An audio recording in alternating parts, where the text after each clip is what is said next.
Hello বন্ধুরা, তো আজকে আমি রান্না করব এই ছানার বড়ার কষা। তার জন্য দেখো ছানার মধ্যে নিয়ে নিলাম 1 চামচ সুজি, একটুখানি লবণ, একটু হলুদ। এটাকে ভালো করে আমি এখন হাত দিয়ে মেখে নিয়েছি। এবার আমি দেখো গোল গোল করে বানিয়ে নিলাম। আর এরপর আমি সবগুলোই বানিয়ে নেবো এইভাবে। তারপরে দেখো আমার বানানো হয়ে গেছে, কড়াই বসিয়ে দিয়েছি, কড়াইয়ের মধ্যে দিয়ে দিলাম সর্ষের তেল। এবার আমি এই বড়াগুলো ভেজে নেব। তো দেখো এই বলগুলো বড়ার মতো হয়ে গিয়েছে তেলে দেয়াতে। এবার আমি তুলে নিলাম, ভাজা হয়ে গেছে সবগুলো।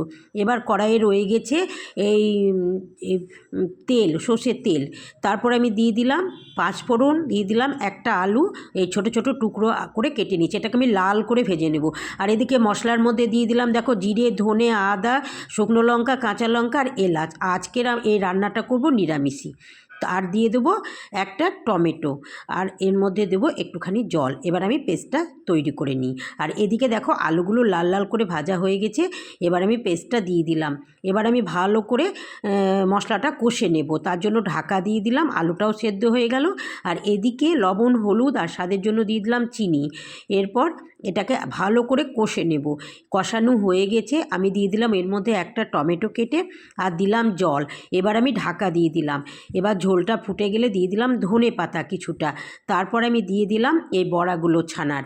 তো দেখো আমার ছানার বড়ার কষা তৈরি। ঘি দিয়ে দিলাম। এবার আমি নামিয়ে নেব।